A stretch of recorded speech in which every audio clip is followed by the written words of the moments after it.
So, this isn't exactly how I pictured motherhood. Co-parenting? Who plans for that when you're growing up? But here we are, just doing the best we can with grace, even when it's messy.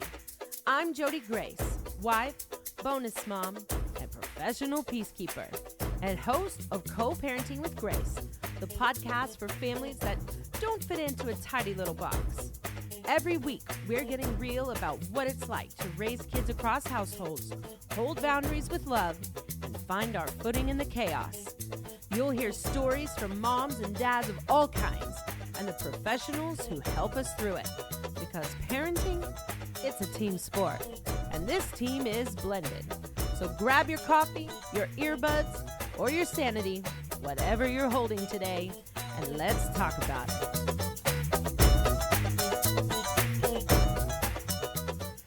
Hello, and welcome to the very first episode of Co-Parenting with Grace. I am so glad that you are here. I have been waiting for this moment for a very long time. First name Jody, last name Grace. See what I did there? I am so glad you're here. If you are anything like me, this might not be the family you pictured growing up, but it's the one you've chosen to love, and that matters. In this first episode, I'm going to give you some backstory, a little bit about me, telling you how I landed in this seat and why this podcast has been growing in my heart for years. I didn't come from a split household.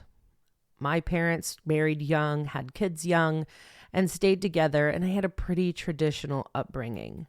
But I had plenty of friends and cousins who had lived the back and forth between homes, who knew about custody schedules and visitation weekends. So I wasn't naive to that. It just wasn't something I ever pictured for myself. Like most girls, I'd planned out my life in my head. I thought I'd meet the man of my dreams in college. We'd fall in love, get married, have a couple of babies, live the American dream. I also had a fire in me to chase something big. See, I grew up performing on a stage, singing and songwriting. So when college came and went without Mr. Right showing up, I packed my bags and I moved to Nashville to chase the dream. And I did. I wrote songs with some pretty amazing people. I played music, recorded in incredible studios. I met people I never would have crossed paths with otherwise. And I worked because, let's be honest, the music doesn't exactly pay the rent at first, if ever. Through that job, though, I met a dear friend whose mama is one of the most iconic country artists to ever do it. Her advice was gold to me. And one day we were sitting in the lunchroom talking about dreams, music, marriage, family. And I told her, as much as I love music, having a family is just as big of a dream. And she looked at me, and with all the weight of someone who's lived it, she said, if that's what you want, you need to pack up and get out of here. The music industry is not a place for raising kids. And man, that hit me hard. This is something, that I wanted for my whole life, but so was having a family. So I carried that with me. Eventually, I did move back home to Oklahoma, found a job and built a career, one I'm still very proud of. But I spent the next 7 or 8 years focusing on work, struggling with depression. I wasn't pleased with myself physically, and so I didn't put myself out there much. I wasn't dating regularly. I wasn't trying to meet someone. And one day I looked in the mirror and thought, shit, I'm 35, and I still don't have a family of my own. So I shifted my focus. I really started to work on myself, and I prayed hard daily. God, please let this be my path. I want to be a mother. This can't be all that life has for me. Am I going to be an old maid? God, I worried. And I didn't have total clarity about what I wanted my life to look like, but I always knew one thing with certainty. I wanted to be a mom. That was never a question for me. But Lord, I was getting older, creeping closer to 40 every day. And if you've been there, everyone likes to remind you about that ticking clock. And suddenly the question became, am I still going to have a baby? Is that part of my story, or is this just not going to happen? And I definitely wasn't ready to let go of that dream. But then one day I met my husband. We met later in life on a dating app, no less. I mean, isn't that how everyone meets these days? He says I cherry picked him because I only paid to see the guys that were interested in me on this app. And as I've said, when you're 38, just diving into the dating world, you're not playing games. I wasn't just looking for hookups or fun. I was serious. I was looking for something real. He and I connected, and pretty quickly I could see his depth. I dated a lot during COVID. I mean, I don't know if that was smart, but I dated a lot of frogs. And so when he came across my path, I knew. I had this feeling. He was smart, creative, hilarious, still keeps me in stitches. And he's deeply thoughtful. I felt safe to be myself with him, which is something I'd never experienced before. And I don't say that lightly. And it wasn't long before I knew I was falling for him. So he had told me that he had kids during our first conversation and that they were his world. Twin boys, to be more specific. But that didn't scare me. My sister has twin boys, so I thought, this is great. I already know what to do here. So he was even more intriguing to me. I have always believed that love doesn't have to be biological to be real. And if I knew that I loved this man, I could love his children too. That would be easy. But here's the part I really respected. He didn't let me meet them right away. Of course, I was itching to meet them. I'd seen pictures. I'd heard funny stories. But he was clear from the beginning. He would only ever introduce the boys to the woman he intended to marry. That was it. They weren't going to meet a parade of girlfriends, and that kind of boundary and protectiveness, that only made me fall harder. He told me everything I needed to know about the kind of father he was, and it made me want to rise to that level of love and commitment even more. So I waited, and I waited anxiously and patiently, and almost a year into our relationship, the day finally came. It was the morning of New Year's Eve, and I knew we wouldn't be getting that kiss at midnight because he had the boys. And I'd never met them, so I planned to go on home that day. But I was getting around to leave, and he said, why don't you just stay here, and I'll go get the boys, and you can meet them. And my jaw dropped. To say my heart jumped up and down in my chest was an understatement. I'm not being dramatic when I say it was one of the biggest days of my life, maybe the biggest one to date. I knew what this meant to him, and I knew I was meeting my children. I was nervous, excited, like, should I put on makeup? Does my hair look right? Like, I didn't know how to prepare for this kind of occasion. These weren't just two little boys. These were his boys, his heart, his legacy. And they were so beautiful. And one of them, he looks just like his mom. The other is a spitting image of my husband. I could see the man I loved in both of them, but in this pure, childlike way. And it hit me right in the gut. Like I said, I'd seen pictures, but this was different. Love at first sight, truly.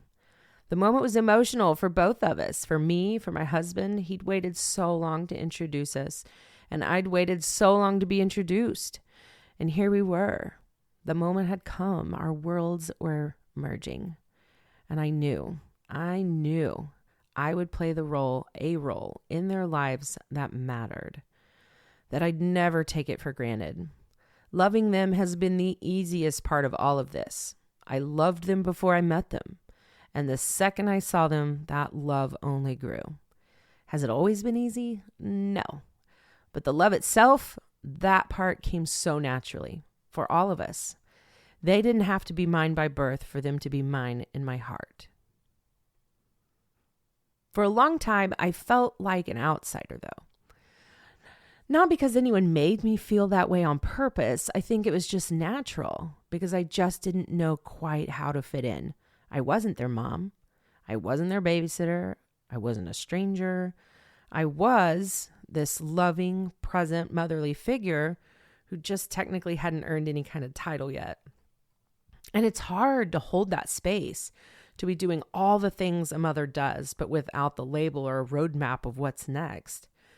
So I moved in with my husband about 2 years before we actually got married. So even though I wasn't legally their stepmother, or bonus mom as we now call it, I was fully in it. I was helping raise these boys.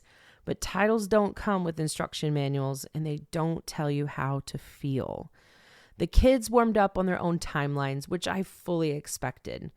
We have twin boys, as I said, so for the sake of this episode, I'm going to call them Baby A and Baby B. So Baby A has always been my little lover bug. He was the one who cuddled up to me first. He, like me, loves hard and fast. And he was the one who would look at me with those big doughy eyes and say things like, "You're the best chef ever, Jode," or "You always pick out the best snacks, Jode." And that's what they call me most days. But he is my little cheerleader. Now, Baby B, that one is his daddy's boy through and through. Still is. And like his daddy, they are guarded and take some time to warm up to change. But he and I have come a long way. I think the moment I really started to feel like a mom, or at least like I had a real role, was when I started taking them to school on our mornings. It was just me and them, our morning chatter in the car, walking them in, saying goodbye at the classroom door. It gave us space to connect in a way that wasn't just me tagging along in their lives. It made me feel needed, trusted. Another moment that shifted things was bedtime. My husband read to these boys, still does, every night of their lives. He doesn't miss a night. And when I came into the picture, I didn't want to disrupt that routine. I wanted to honor it. So I started sitting in, or laying in rather, as he would read to them in bed before they went to sleep. At that time, the boys still slept in the bed with him. They were barely 3, and they were so used to that closeness. So I'd come in at bedtime, he'd read them a story, and then he'd always end the night by singing "Take Me Out to the Ball Game." Then they'd hum it through once, and the boys knew when we were humming it, it's time to go to sleep. So we got to where after that, I would sing a couple of songs too, and then I'd quietly slip out and sleep on the couch. Because that was their rhythm, and I didn't want to come in barreling and be like, "Okay, boys, time to move out of daddy's bed and get into your own." We made that transition gradually, and now our bedtime routine includes songs with Jode after dad reads. And they demand them. They want them every night, and I gladly oblige. It's sacred. It's our thing, and it started in the smallest of ways by just being there. Now, this part of the story, this one is tender and personal, and sometimes hard to talk about even now. But for a long time, I held on to hope that I would have a biological child. That dream was alive and well in my heart, even after my husband had told me early on in our relationship that he didn't want more kids. He had at first said, "Yeah, with the right person, I'd consider it," and then a few weeks later, he'd come back and said, "I've given it some thought, and I realize I don't want to have any more children. If that's a deal breaker for you, I understand." And I remember thinking, okay, he'll change his mind. I wasn't ready to let go of that possibility, and I definitely wasn't ready to walk away from the relationship just because I maybe meet someone else one day who maybe wanted kids, and maybe it would work out. I already knew I was falling in love with him, and at my age, at 38, you don't just walk away from something good because of a big maybe. But that didn't mean I wasn't still grieving underneath. I also had ongoing health issues. Every year, my OBGYN would tell me the same thing: abnormal cells, increased risk, complications. Eventually, she said, "If you're not planning to have children, you'd be a strong candidate for a hysterectomy." Ugh, that sentence hung in the air for a long time. I wasn't ready to even consider it. Because what does it mean as a woman to fully shut the door on pregnancy? What does it mean when you've been told your whole life that motherhood is the goal? That you're not complete, not successful, not woman enough unless you've had a baby. The world doesn't mean to make us feel that way, but it does, constantly. Every time someone asks, "When are you going to settle down? When are you guys going to have kids?" And you want to scream, "What if I want to, but that's not happening for me, Karen?" Or what if I don't want to at all? Are you saying I'm less of a woman because of that? People don't realize the weight of their words, and they sure as hell don't know the grief we carry behind our smiles. When I finally made the decision to have the hysterectomy, it came after a lot of prayer for a lot of years, a lot of reflection, and a lot of consideration, not just for me, but for my husband too. Because let's be honest, having a baby doesn't just affect the woman. It's a family decision. It impacts both partners emotionally, physically, financially, spiritually, mentally. I knew what I was choosing, and I chose it with love. But that doesn't mean it was easy. The day of the surgery, I'm sitting in pre-op, and a nurse comes in with a clipboard. She said, "In the state of Kansas, you're required to sign this form acknowledging that you will be rendered sterile. You will never be able to carry a child." I mean, I lost it. I broke. I'd held it together so well up to that point. I cried. My husband cried with me because he knew. He knew how heavy I had carried that sadness, how long I had dreamed of a baby with his eyes, with my nose, how badly I wanted to hold a child we'd made together. It was a moment I will never forget, but I woke up the next day and that longing was gone. And I, again, do not say that lightly. I had prayed so hard leading up to this surgery. God, help me survive this grief. Help me live through the ache. And I swear to you, I woke up with such a peace in my heart, deep, strange, soul-level peace that I still can't explain. And that kind of peace doesn't come from anywhere else but above. I didn't feel sad. I didn't feel heavy. I felt clarity. I felt like God gave me the closure I had been praying for.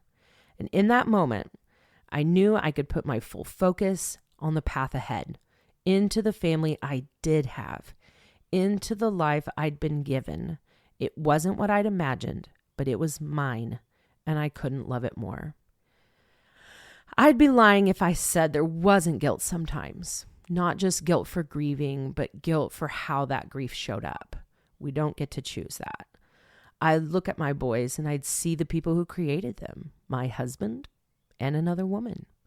And in the early days, especially when I was still working through my insecurities in the relationship, that was hard. Baby A looks so much like his mama. There is no denying her and him. And baby B is his dad's mini-me. And I was the other person coming in after their story had already started, like I was stepping in through the side door. It stung. It took me a long time to learn how to process these emotions or what to even do with them. And I'd have to remind myself, it's okay to feel like that. It's okay to carry both love and pain at the same time. I learned to compartmentalize in the healthiest way that I could. I started separating the woman who's their mother from the woman who dated my husband. And that helped. Not perfectly, but enough. I'm thankful she and I can speak directly to one another. I will share that with you this season when we sit down together. But I have told her directly, I feel like you got what was supposed to be mine. And to her credit, she acknowledges that and takes it with grace. She's shared that she thought she'd be in my shoes. So we both share in that pain. We're both in positions we never expected to be in. And that takes grace to acknowledge, real uncomfortable grace, because no mom thinks she'll one day share her kids with another woman who tucks them in 50% of the time. And that's the tricky thing about co-parenting. Your love is 100%, but your time is only 50% if you're lucky. Defining my role in this family dynamic has probably been one of the hardest things I've ever done. Not because I didn't want to be involved. I did. In fact, I wanted to be all in from the very beginning. That's just who I am. I'm not a passive person, never have been. I'm a take charge kind of gal. I like structure, I like clarity, and when I love hard. I wanted to do all the things a mom does with respect to the fact that I wasn't their mom. I wanted to pack lunches, show up at appointments, and take pictures on the first day of school. I didn't want to be on the sidelines. I wanted to be on the field, in the game, fully present. But here's the thing about blended families. There's no playbook. You have to make it up as you go. And sometimes you're writing your chapter while someone else is still healing from the last one. I recently had a really honest conversation with the boy's mom. We talked about our differences as she's more passive and I'm more assertive. And that means I have to be mindful not to bulldoze over boundaries she may not always speak out loud. That conversation, it mattered because open dialogue about boundaries is everything. It doesn't mean we always get it right. It doesn't mean we always get what we want. It just means we care enough to try. There have been many moments where I've had to ask, not assume. Would you mind if I come to this doctor's appointment? My husband can't make it because of work, but I would love to be there so someone from our camp is present. And let me tell you, those first few appointments were uncomfortable for her, for me. The kids won't ever know any different because we made this acceptable, the norm. And what does it show them? That we both show up, that both homes matter. They don't need to know how hard it is for their mom and I to sit there and share this role we never expected to. All they know is they matter. And if I'm going to love these boys like a mother, and I do, then I have to be willing to sit in these uncomfortable moments because they didn't ask for this. They didn't choose to be raised across two households, but they deserve for both of those homes to feel whole. My husband and I talked early in our relationship about how we wanted to parent, about the values we were raised with, what we admired in our own families, and what we wanted to do differently. Those conversations were a good start, but real life will test you. We often say we're in the trenches, just keep holding on, babe.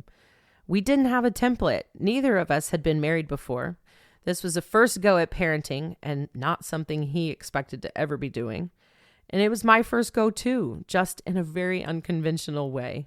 We were learning together from the ground up. And vulnerable communication, that didn't always come easy. It's a daily effort and we're imperfect people. I remember one moment in particular, I'd told one of the boys he couldn't have M&Ms before dinner. And not 2 minutes later, here he comes walking through, popping them in his mouth and said, Dad said I could have them. Well, I'm sure my husband just said yes without thinking or giving it a second thought. He'd never had to consider another parent's opinion before. Now, that kind of thing might sound small, but those little moments cut deep and they add up because you feel like your word doesn't matter. I felt invisible, undermined, like I was just the helper instead of the partner. Through different situations like this, we've had to have talks. And I said, we've got to be a united front in this house, even in the little things. If one of us says no, then the other one needs to back it up. Of course he agreed. So now we check in. Did you already ask Dad? Did you already ask Jode? It's those little things, the everyday decisions that over time build trust, not just between us, but with the kids too. One of the hardest lessons I've learned, I cannot control what happens in the other home. I didn't realize how much I would seek control in things until I was in this mother role. And most of the time, the story I create in my head is way worse than what's actually happening. I know you've done it. I used to get hung up on the little things. What are they eating over there? How much screen time are they getting? Are they sleeping in their beds, brushing their teeth, using their manners? It's easy to spiral, especially when there's history involved. And let's be real. Most relationships that didn't work out have some baggage. But at a certain point, you have to decide, do I want peace or do I want control? Because the truth is, they are safe, they are fed, they are loved, and that has to be enough. And yes, I know there are situations where safety is a real concern, and this isn't about those cases. This is about the nitpicking, the reactivity, the surface level arguments that are actually about deeper wounds. You've got to choose your battles for your peace and for theirs. You want to know what I'm really proud of? I am proud of the relationship I've built with our boys. I call them bonus kids sometimes for context, but the truth is they're my only kids. They know without a doubt that I love them. They know I'm a safe place. They know they can cry with me, talk to me, be fully themselves with me. That's not something I take lightly. I'm also proud of the relationship I've built with their biological mother. It's not always easy. But I am proud of her for allowing me to be as involved as I am. I am proud of my husband for supporting the communication she and I have and for understanding how essential that cohesiveness is to our working relationship. All three of us. It's okay to be proud of what you're doing right, what you're doing good, because we are doing the hard stuff. You are doing the hard stuff. The stuff that makes most people uncomfortable, so they just don't do it. The conversations that take guts. The kind of parenting that starts with humility and ends with grace. It's not perfect, but it's real. It's ours. And I'm proud of us for fighting for it. When I was in the thick of trying to figure all of this out, when I was grieving the baby I never got to have, trying to figure out how to correctly love the kids that weren't born to me, feeling invisible in one moment and overwhelmed in the next, I needed to hear something I couldn't find. I needed someone to look me in the eyes, or at least through my headphones or car speakers, and say, hey, it's okay to be deeply human right now. It's okay to not have the answers. It's okay that you're scared or angry. You are not broken, and it will be okay. And I needed community. I needed to know that my emotions were valid, even if they didn't make sense to anyone else, that I could grieve and still show up in love, that I wasn't alone or feeling lost and tired and tender in places I didn't even know existed until this role revealed them. I needed support. I needed women like me, other stepmoms, co-parents, bonus moms, weary moms, hopeful moms, anyone just trying their best in a complicated dynamic. But back then I couldn't find it, not without digging through toxic message boards or sugar-coated blended family blogs that skipped over the hard parts. I needed real, I needed personal, so I decided to build it. This podcast is that space. This is the place where it is safe to be both soft and strong, where we can hold boundaries and open our hearts, where we can stop pretending it's easy and start telling the truth in love. I hope this podcast gives you hope. I hope it helps you feel seen, like really seen, like someone finally understands that being a bonus mom is both beautiful and brutal. That co-parenting can be a full grace and grief moment, that we don't have to carry it all alone. What makes this space different? We lead with grace, not gossip.